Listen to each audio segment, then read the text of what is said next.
giving you an A+ in confidence. Just doing what I gotta do. Extra credit.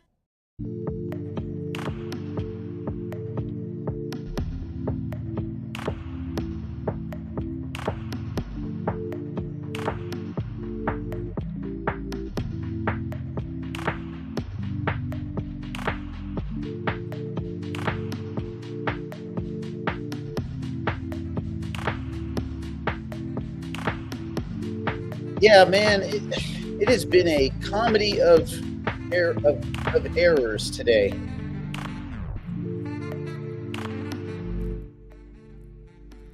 Everything is a little bit twisted. I've had technical problems on every single thing I own. Phones, computers, the fucking gate. My front gate won't open anymore, so we're all fucking trapped. Like, ugh. It's been an interesting Tuesday. So, yeah. All sorts of stuff. Yeah, it ain't no happy Tuesday. It's just Tuesday. It's just fucking Tuesday. Let's see. Was there one toe hold submission in UFC history, Frank Mir? There was only one toe hold submission. Oh, straight ankle lock? I mean, there's been a lot of heel hooks. There's been a few heel hooks. And there's been a few knee bars. But maybe Frank. Oh yeah, old Tank Abbott. That's funny. Tank Abbott. Yeah, well, Cloudflare is not what's making it where I can't get out of my gate. That's the motors. I think the motor's screwed up and it's just a nightmare. Let's see. I've been away for a bit. Any update on InLead? Well, no. All right. Well, yeah, there's equity. So the private clients that bought in the early, before the token was issued, that all bought, that equity is those tokens are converting to a non-voting kind of equity, but we don't. I don't think they can do that with the regular tokens because it's not everybody that owns it would be accredited investors. So for the InLead token, we may just all have to wait for them to launch a token, which they will launch, but it's their timeline. It's from when they finish fundraising, they have like 36 months to launch the token. And I'm sure at the end of all that, if they didn't, then they would probably have to return. I don't know how it works. They'd probably have to return those funds. And you would think that at that time they'd be liquid enough that they could return those funds. Or if people are accredited, they could trade for equity or something like that. So we'll keep grinding them for that. But no, there's no real updates other than they agreed to give the early token holders equity, but those are all accredited investors, and so legally they can do that, and legally they can't give equity to the regulars. It is what it is. It is what it is. Let's see. Yeah, so there we go. Okay. What's going on? Not much. Things are still kind of basic. I mean, Bitcoin at 93,000. I guess it's only good if you looked at Bitcoin yesterday when it was at 89,000. And you're Michael Saylor probably crapping his pants. Like, I just got an update that says Bitcoin at 89,000 traps Wall Street. But yet we're looking at the price and it's 93,000. So I don't know if it's Wall Street trapped. I don't know. Anyway, and I don't really care if Wall Street's trapped. Anyway, yeah. So there we go. Let's see. Aster seems to be recovering nicely. Yeah. I mean, again, it's down. Being at 136 only sounds good when you forget that a few weeks ago we were at 212. If you're like, oh, we were at 212, and then you just came back and you looked and it was 136, I don't think you would argue that anything's recovering nicely. It's not going down further, I think, is what you would say. It's not going down further. That's true. It's not going down further. Well done.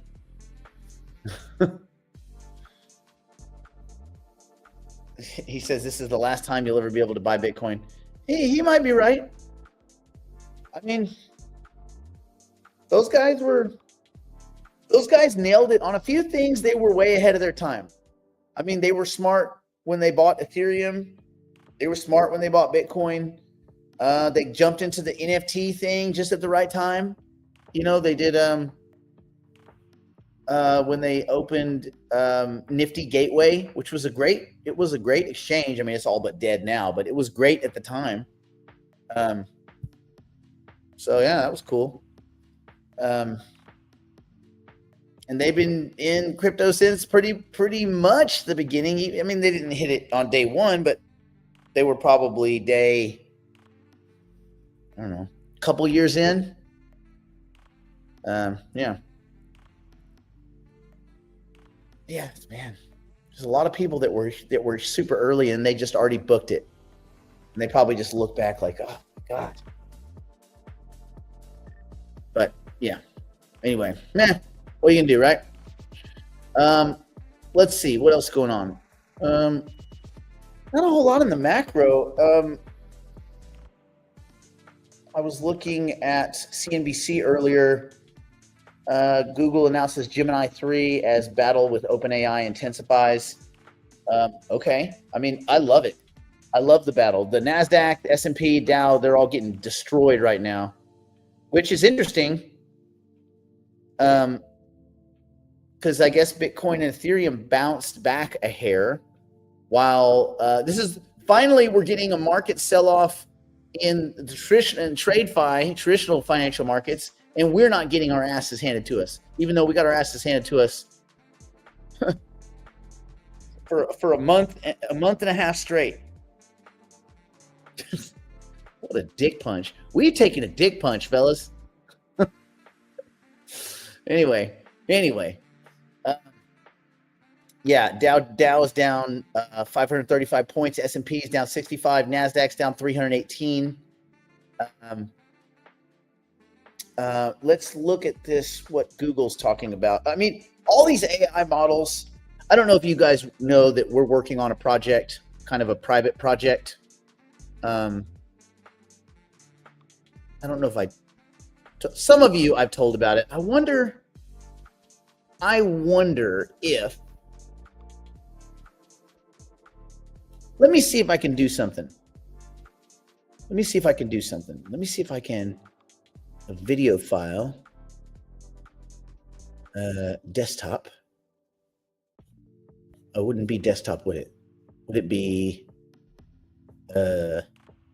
shit, I wonder where it would be. Let me see. Give me a second. I'll show you what we're working on. Let's see. Might be a good idea to sell the SUI or maybe Jupe that I still have at a loss to buy Bitcoin while it's down. Well, it's going to be a question of what do you think recovers quicker. Now, I can tell you this, Kurt, you'll sleep better owning Bitcoin. You will certainly sleep better owning Bitcoin. I had a video that I put on here yesterday. Give me a momentito to see if I can find it. Where would you be? I'm going to move some things around. Okay, hold on. Wait one. See if I can find it. Okay, it's not there. It was gotcha. Okay. Give me a second. It wasn't this computer because purposefully I don't have this computer hooked up to, I wonder. Anyway, I was going to show you what we're working on, our AI project. If I'm able to. Let's see. Let's see if it lets me share it with this one. AirDrop. Oh, it's not recognizing it. Interesting. Okay, good. I guess that's good. That means people can't jack my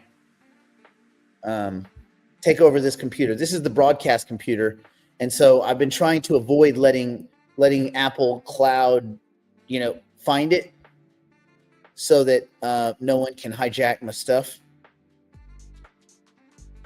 But let me try something. Let me just try something, because I put it in Telegram for the digital private clients. I wonder if you can. Cinema, from idea to film. Whoa. Let's see. Save. I can save it. Save as. Let's call it Cinema Demo. Okay. If I saved it correctly, then I should be able to add it. StreamYard does let you add video files as long as you can find them. Okay, so this is gonna be experiment. Cinema, from idea to film and everything in between. Hear the audio. Your creativity should not have gatekeepers. Anyone with an idea should be able to utilize our tools and create fully animated shorts, sizzle reels, television episodes, streaming episodes, short films, and complete 4K feature-length films. If you already have a project, screenplay, script, notes, and ideas, then we can take that project through all of the steps so that you can see it come to life. Anywhere you are in the creative pipeline or process, we will be able to pick up and take you all the way to exporting your fully finished 4K masterpiece. No agents, no meetings, no leather couches, no gatekeepers, nobody to tell you no. So whether you have nothing more than a vague idea or you have a tight edited screenplay, we have you covered. You will be watching your project on the big screen in just a few short days. For writers, we have Writer and Writer Pro. With Writer, you get to start from scratch and build your idea into a full script, screenplay, and then onto full production. With Writer Pro, you can take a pre-existing script or screenplay and take it to the next level so that you're watching it on the big screen, or prepare it to shoot in the traditional format. For producers, we have a suite of tools that handle everything from coverage, full script, and market analysis, budget analysis, static storyboarding, dynamic storyboarding, sizzle reel, and full feature film production. Everything to prepare you for shooting at a tiny fraction of the usual costs. Whether your project is live action, animated, or something in between, we have you covered. You can easily create a stunning sizzle reel, or if you choose, you can have the entire project rendered in 4K with a full musical score and soundtrack. Bam. All right, let me come back here. Let's go here, move, add. Okay, yeah. So that's what we've been working on, and it's tons and tons of AI models under the surface being managed by AI. So imagine it like a symphony or an orchestra, and all the little instruments are large language models, multimodal models, vision models, all that kind of stuff. And so we've been building it for a while, kind of in secret. But now we're starting to get out and talk to investors and stuff like that. So you have to have something to show them. But what's interesting is our system, we don't care like whatever the best models are. We just use them under the hood. It's kind of how you stitch everything together. And then this is really geared towards two groups, towards producers, Hollywood producers that have a slate of projects that they're working on, and then creators that, so like as a general question, does anybody here have an idea that they've ever had that they thought would make a good TV show or film. If you've ever had an idea, so do you guys know what a log line is? So you're basically condensing your entire idea into 1 or 2 sentences. So that's where you start. You start with the log line, right? You take your log line and then you create from that, you create like a synopsis, which would be a little bit, a 3-paragraph description of your story or idea. Well, what our system does is it works with you just like you're communicating, and you can tell it your story. It'll help you build the story into a script, the script into storyboards, which is like the actual pictures each scene would have of what characters in the scene, where's the camera motion and all that. And then we have a thing called dynamic storyboarding, which you saw where the storyboards turn into kind of live action storyboards. And then you can spit out your actual film. So you can go from idea all the way to film and all those little steps in between. So people that are producing can keep producing and use some of our tools. We do script analysis and all that kind of stuff, all the kind of stuff that has to happen anyway for producers. But if you know nothing about nothing, you can start with an idea, and within 2 to 3 days, you can pump out a full finished 4K film. Like broadcast quality film. So, well, it's not film, right? Nothing's done on film anymore. It's video, and it's yours, and you have the rights to it. We're also building a companion streaming network where that content would go, and then you would be able to market it. So we'll have all these marketing tools. You can click a button. You can market your movie that you came up with, or your TV show. Maybe you have the pilot episode of your TV show that you just made, and then so there's all sorts of reasons why people with ideas should be able to express those ideas, and AI tools are now at a place where you can do that. You can utilize those tools. So this is pretty cool. So we're in a cool time where we can do all this kind of cool stuff. So when I see the information coming about these new models, this model, that model, and everybody's like, oh no, now we have to use this one or switch that one. For us, it's just different instruments in the orchestra. And all of that is under the hood of this software in the various tools that you get. So anyway, that's what we've been messing with. Let's see. You wish you had an idea for a movie or series. Well, the thing is, everybody has an idea. Like everybody on Earth has an idea.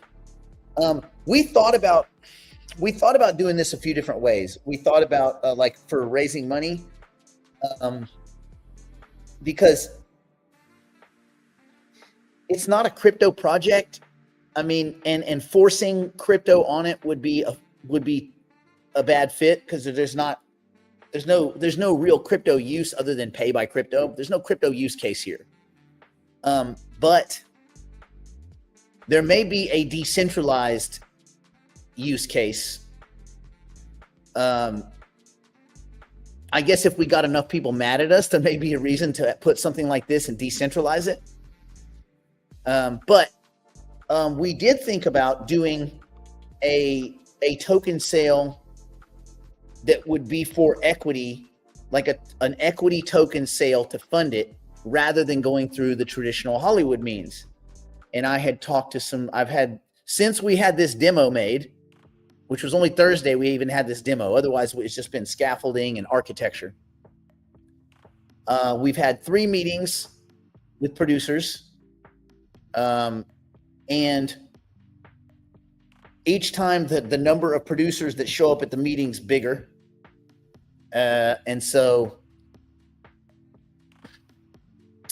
I did tell them that I was going to go and look into seeing if this was something that our digital private clients wanted to engage in.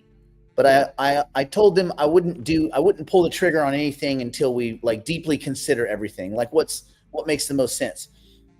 Tactically, having a bunch of producers as investors in this makes the most sense because they're dialed into Hollywood. Anyway, it's still something I'm kicking around, but that would be an equity type thing. So far, I've just been self-funding it, but in order for us to scale and hire people, bring in the lawyers we need to protect copyrights and patents and all that kind of stuff, because I think a lot of the stuff we've done is would be considered IP that's protectable. So you got to get lawyers in to look at that kind of stuff. And we have one of our digital private clients that's what his job is. So that might be kind of cool. But anyway, yeah. So that's been kind of going on in the behind the scenes. We looked at some different ways to fit crypto in. We're going to have a talk in a few weeks. I'm going to have my tech guys talk to Dan Tolliver, the co-founder of Hypercycle, about would Hypercycle nodes increase the intelligence of this system? I mean, if it increases the intelligence of a network, and this is definitely a network, all these different tools that we're using, then would it make sense to have Hypercycle node or mini nodes kind of spread throughout the tech stack? So yeah. Who is we? We is me and the other two co-founders on this one, the tech guys. So yeah. So it's that. So anyway, that's what we've been kind of banging around in the background. But that's why this news, whenever I see news about different models that are coming out, or the battle between Google versus Google versus OpenAI and all this. So after Gemini 3 has been announced, just 8 months after the company rolled out Gemini 2.5, the company said its latest suite of AI models will require users to do less prompting to get the desired results, which is good. Less prompting is better, but obviously the more you prompt, the more unique your prompt is, the more unique and accurate your output is. Like for us, a good example, we have to have a really good explanation of characters. Why? Because we have to maintain a character not through one scene, but through dozens or many, like over 100 scenes in like a film, right? That character needs to be the same character. So the seed, the embodiment of that character and his physical characteristics and everything, and his voice and everything, that has to be very consistent. So yeah. So consistency, character consistency, and visual continuity is maintained through having really, really good, elegant, very specific prompt, right? The seed, that seed. Let's see. Google also announced its latest suite of AI models will require users. So they can do less, get more. They announced a new agent platform called Google Anti-Gravity, which lets developers code at a higher task-oriented level. Cool. Gemini 3 will be integrated into the Gemini app, Google's AI search products, AI mode, and AI overviews, as well as its enterprise products. The rollout begins Tuesday for select subscribers. Yeah. And we'll go more broadly in the coming weeks. The announcement comes about 8 months after Google introduced Gemini 2.5 and 11 months after Gemini 2.0. OpenAI, which kicked off the generative AI boom in late 2022 with the public launch of GPT, introduced GPT-5 in August. Think how far we've come since January of 2023. That's really when kind of OpenAI launched this to the world, right? So it's pretty cool how far we've come. Gosh, how long should I keep rolling? Well, Jim, you'll have to tune in on a Thursday, and we'll talk about it on the Options Hour. Let's see. Will you have a render token? Yeah, just a token for the sake of having a token. Yeah. Render, their whole company is one of our services. One of the services we offer is Render and Render Pro, which will take your project from storyboard or script and just create the film, like the 4K output. And I think that our Render Pro product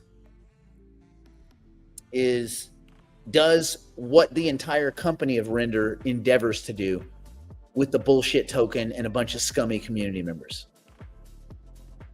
Yeah. And ours, it's one of the services that we offer. Click.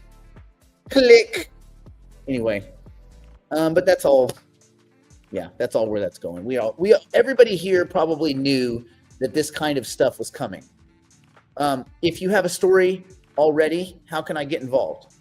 Well, if you have anything from a story idea, that like even just an idea, a grain of a seed of an idea, then you will be able to start there and flush it out and go all the way through the kind of production pipeline. If you already have a script, you would take your script and you would upload it. And what our system does is the first step, for those of you that don't know how it works, when you have a script, does anybody here know what you have to get in order, like say you submit your script to somebody, some producer, what is the first thing they're going to do before that script can even be considered for purchase, option, production, anything? There's a first step. I'm giving you guys some inside the industry. Does anybody here know what coverage is? I don't think anybody's going to come up with that answer. Anyway, it's called coverage. You have to get coverage, and coverage is a very specific kind of overview or synopsis in looking at a project and looking at its viability. So a coverage reader, and they usually have a bunch of coverage readers, which are a bunch of idiots that are like 21 years old. They don't know shit about shit. They're just like interns, but no one likes to read in Hollywood. But anyway, what a proper coverage is, it's going to give the producer a bunch of information, which is everything needed to decide on whether the script is worth time and money and risk, because all of those things are kind of interwoven, right? So the coverage reader, they're going to take your script and they're going to go, okay, let's create a concise log line, right? That's your one sentence that captures the premise, the protagonist, the conflict, the stakes involved. Ideally one sentence, okay? Then they're going to do a summary, which is, a couple pages, which is going to talk about, it should be an objective outline. There shouldn't be any of the reader shouldn't be injecting any of their opinions yet, but it should be an outline of the setup, the major plot turns and twists, character arcs, the ending, any non-linear structure or timeline notes. This is no opinion. This is just purely what has happened in the story. This is a summary. Then they're going to inject their years of knowledge, which is their evaluation of the script. And it's going to be the comments and analysis part. So they're going to talk about story structure, character themes, tone, the genre fit, the marketability, which how would they know? They don't know, because they're a bunch of idiots. This is one of the problems in Hollywood, is the coverage is very poor because no one wants to read. Producers don't read shit until they've gotten good coverage, but you got to get through the coverage hurdle. It's kind of an executive. Yeah. You're close. It's kind of an executive summary, kind of. But again, it's a little bit more detailed. So they talk about, they go into marketability. And again, you're asking like, how would a 21-year-old fresh out of school newbie know any of this shit? They don't. So the coverage that I'm telling you they're supposed to supply is not what they're getting. It's usually just some kid that reads it and they're like, I like it. And they'll do some very limited notes. But anyway, marketability, originality, writing quality. Well, unless you've read 50,000 scripts, how would you know? Right? Like, how would you know? Writing quality, the voice, the scene economy, the dialogue authenticity, formatting issues. Right? So there's some software in Hollywood now where you can kind of drop a script in there and it'll give you very basic coverage. And what it does is it basically scores your script. And if it's below a certain point, you're out. And if it's above a certain point, they'll look at it. And then they'll probably give it to an actual reader. But then you have your red flags and production risks, like your legal and your E&O, right, which is your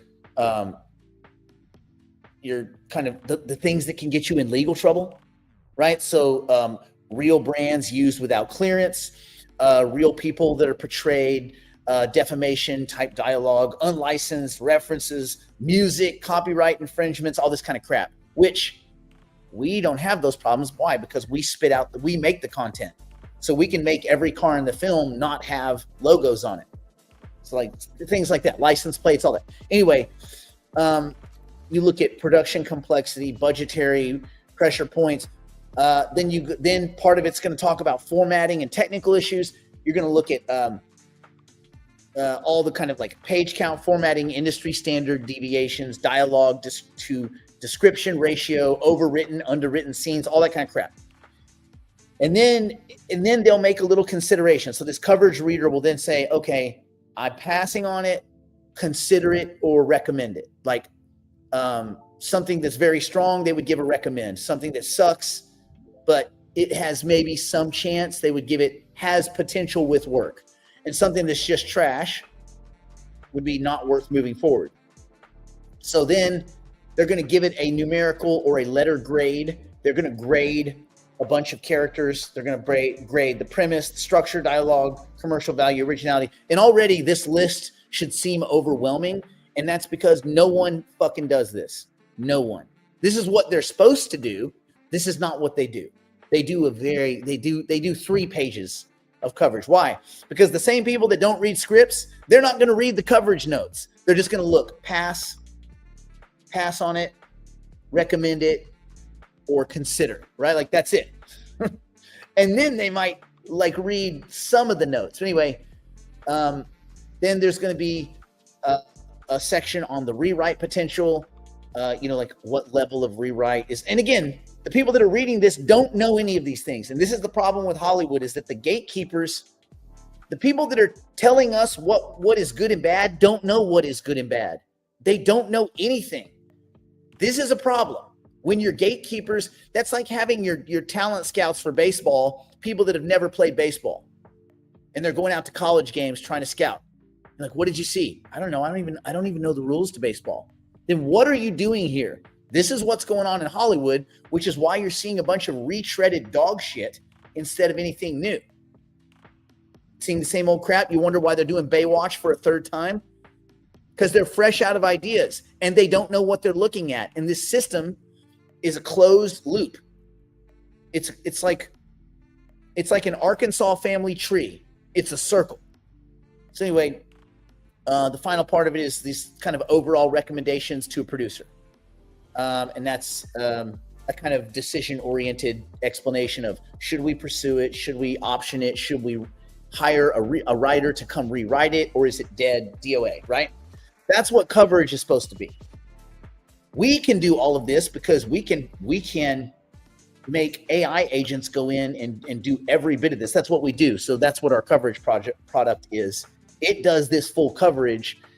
And then we have a Coverage Pro product, which then goes into detail and it does a lot more. So it takes these coverage notes and actually goes one step further. It starts finding interesting scenes. It looks at what they would look like visually. It takes the first scene and it actually renders it so you can watch the opening of the TV show or film. Anyway, so that's just one example of what's going of the very first step. So when you say, if you have a story already, how can you get involved? Well, your first step in the real world, in the world that exists now, would be to go get coverage. And that's tricky. Well, here you'll be able to just ingest your script and get coverage instantly. And then if you depending on what level of participation, because all of the products that we have a pro version. I wonder if I can show it. Let me see. Some of our stuff is not available, but let me take a look. Let's see what we got. So yeah, this is like an example, a difference between storyboarding, like on the left, and Storyboard Pro, which starts to render.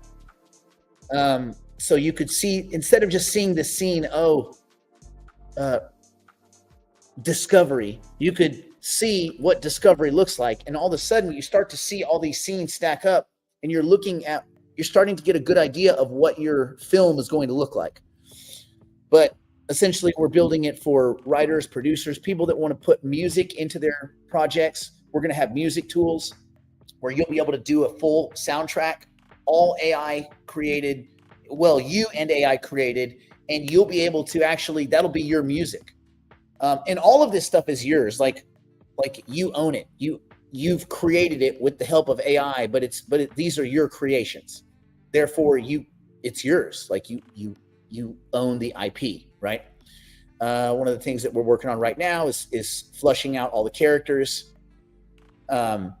We have kind of already a pretty dense group of like almost 800 characters that you'll be able to use, and then you can nuance them. You can start changing them and do all sorts of little cool stuff. But this is something that we've been working on, and they're going back through. It's a lot of a lot of this stuff we're still doing the plumbing. So yeah, but like all this stuff is coming, and so you'll be able to take your script, get coverage. You start with coverage, then you work with either yourself or your AI, and you'll have an AI assistant when you're working with our software that will help you go and clean up your script. Basically, you'll have access to an AI showrunner, and that showrunner will be like, okay, well, we have to fix this scene, we have to fix this. I can make some recommendations, or you can do it on your own and all that. We haven't figured out any of the price points and all that kind of stuff yet. We know that there'll be some very, very basic kind of low end versions for the creators, all the way down to what do they call that?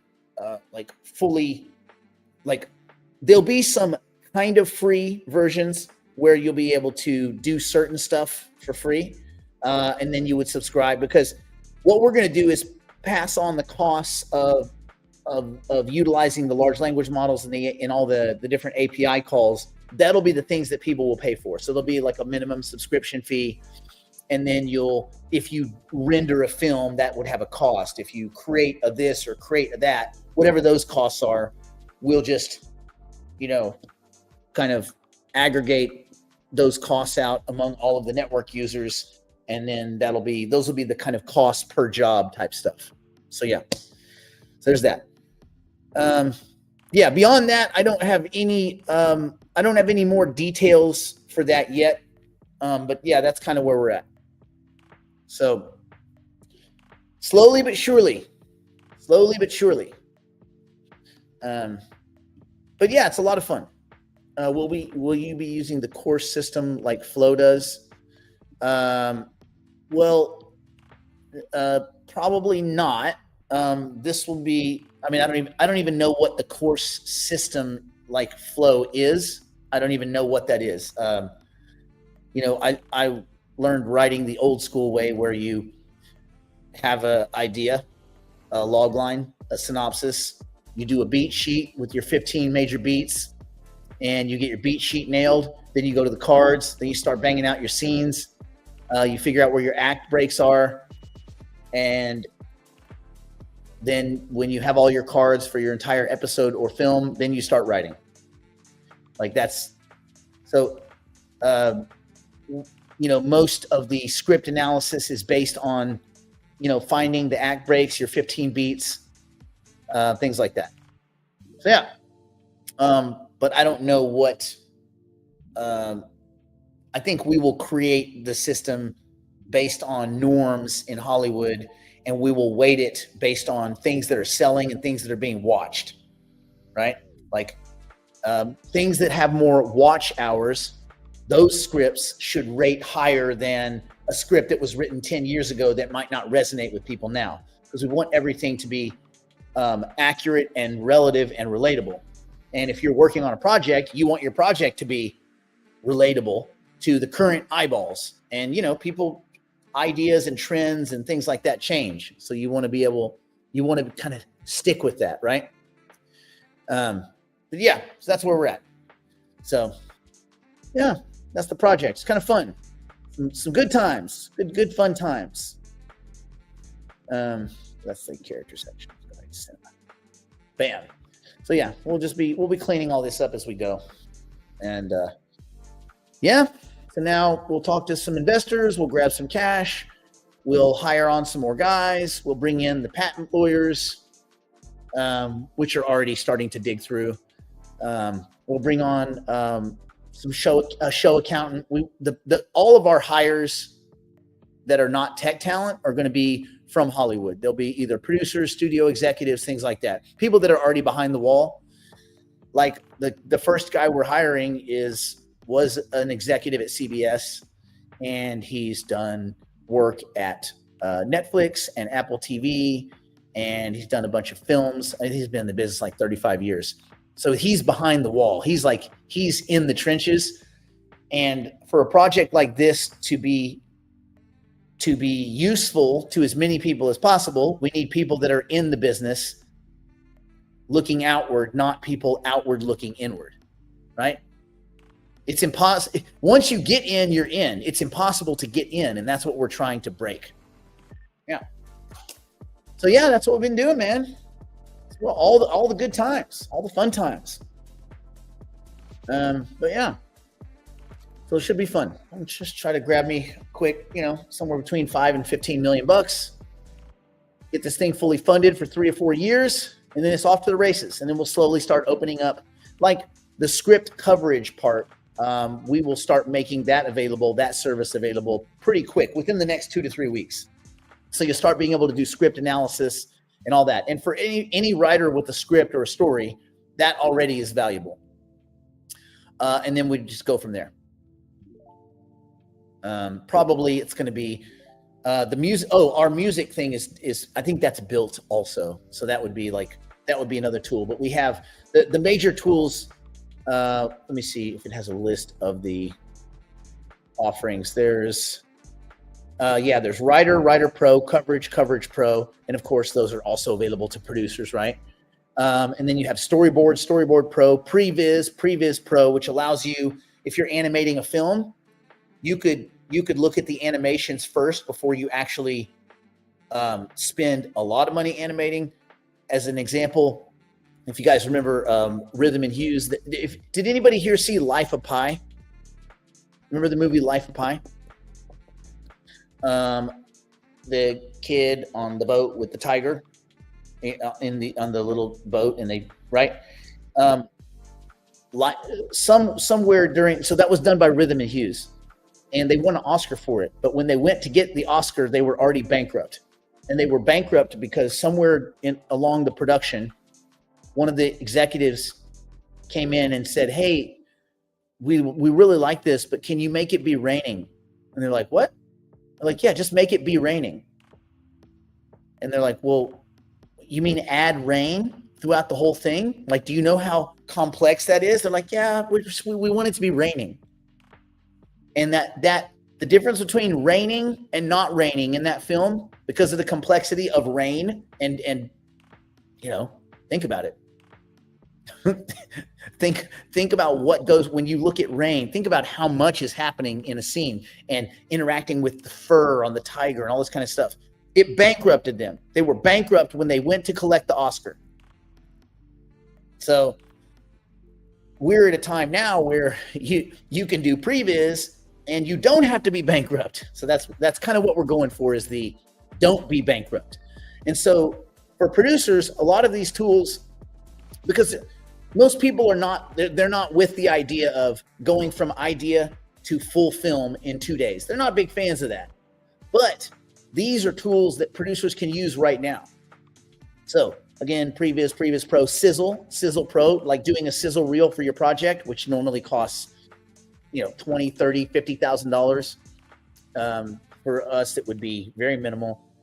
Music and Music Pro, Render Pro, and also we have a new tool called Casting and Casting Pro, where you'll be able to cast, and actors will be able to actually, they'll have a companion app. They'll do a 3D of themselves, they'll do they will be rendered and available for people to utilize in their projects. And they can set themselves to free, or they can set themselves to free plus revenue share, or a fixed cost plus rev share, or whatever. They'll be able to set their kind of desired, hiring capability, and then they will become one of the characters you can use. But if it's a character, like if it's a real person, they might say, hey, every project that uses me, I want $100 and I want a share of the revenue. I want an actor's cut of the revenue if it generates income. And we have a companion streaming network that we're starting with it. And all of the content that's produced, all the actual outputs will go, and it can only be viewed on that platform. And the beauty of that, now you'll have full control over it. The platform is free. Everybody can use it, but it keeps everybody in one place. And that way we can get information about watch time, who's viewing it, things like that. And as projects go higher and higher, like more eyeballs, then we'll put it as part of the actual programming on the network, and we'll monetize it, and you'll earn revenue. You'll actually earn, like if you come up with an idea and make a movie and people like it, you will make money. And there's not all those asshole middlemen like in Hollywood. So if you get 10 million views, that's a lot different than 10 million people going to the movie theater, right? Like you'll get a lot more of that 10 million bucks, or 10 million, who knows what's. But anyway, so we're going to monetize that content, and we'll have both, episodic as well as features. Anyway, yeah. So that's what the vision is for the next 3 months, is to build. We don't know if we'll have the streaming platform finished, but the other cool thing about the streaming platform is when you make your movie and you export it to your account at the streaming platform, and it's up there and people can watch it, and you'll click a button and you'll have an AI marketing team. You'll click one button, it will go out to all your social media. It will market your project. It'll look for advertisements. Like if you want to go and do some paid ads, buy some ads for your movie, you can advertise it across other projects on our platform, or across YouTube, across Instagram, Facebook Live, TikTok. You'll be able to kind of automate the marketing process to market your projects. So yeah, everything will be as simple as possible, but no simpler. But yeah, so anywhere you are in that idea process, you'll be able to utilize this stuff and do some cool shit. So yeah, and for that, I gotta go get some money from some people. Let's see, Maxwell Maltz has an updated site. Oh, cool. So I'm imagining our investments paying off and all of us having $90K a year tax bill on our new homes. Yeah, as you should, Craig. Yeah, God, man, property tax. Yeah, I gotta write that check. In the next 2 weeks. But it is what you do. It is what you is. Can you take a 400-page novel and turn it into a movie or a cartoon? Yes. So you would take your novel, you would ingest that, you would then work with the AI to create a script. You would create your script, your 15 beats, boom.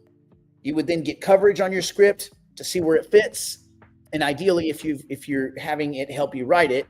Now, this process might take a little while. It's not going to be one click, because you would want to kind of manage that process about how that script is created. I mean, I guess you could just click it once, but ideally you would participate. And yes, then you create your script, you do your storyboards, you add your music, and you render it. So yes, anywhere in the idea process that you will be able to export a fully finished product with no training. You'll just learn as you go, and you'll have someone to communicate with, just like this. So there. Yeah. That's what we got. That's what's going down. Okay. market wise, hey, listen, it's not that negative. I mean, Bitcoin's only down a little bit from yesterday, and Ethereum is it's over 3,000. I guess we take what we can get, right? Anyway, we'll see you guys tomorrow. Hopefully you guys aren't having all your little technical glitches like I am, but you know what? This stuff happens. It is what it is. Now I gotta figure out how to get this damn garage, this gate open. I'm behind a gate. It's a big heavy metal one. I gotta figure out how to get out. Anyway, stay in school. Don't do drugs. Don't do anything my poor and solvent drunk, struggling meth grandmother or Brandon wouldn't do. And if you had a big chunk of your portfolio in SUI and you had to and brought this thing down to just drop 50%, would you try to write it back up or would you pull the money out? I got out of SUI completely. You guys all know this. I think you guys know this. I got out of SUI completely. I was at SUI Lind. I had borrowed against it. That was in the options market. Fine, made some money there. But when SUI started going, it started going fast, and it's under my original purchase price. My original purchase price was $1.92, and it's $1.69. Unfortunately, I dumped a lot of my SUI that was the excess. I dumped it into Aster when it was $2.12. So I got clipped pretty hard there, but not clipped as hard as I would have been had I stayed in SUI, because I got out at $3.47, $3.48, and it's lost almost $2. So I would be down about 66%, and I'm only down 40%. So maybe I saved 20%. I don't know. It's hard to. Well, 50. No, it'd be down 70%, wouldn't it? That's almost 70%. Yeah. Because that's 100%. Yeah. So, yeah, there you go. Well, no, let's see. 10 would be 35. I'm up about 20%. Anyway, I'm not knocking any home runs out, but yeah. So there you go. All right, we'll see you guys tomorrow. Go and tip your baristas today. Remember, life is not easy for a lot of people, so try to be mindful of that when you're out and about. Yeah. And on that note, I bid you adieu.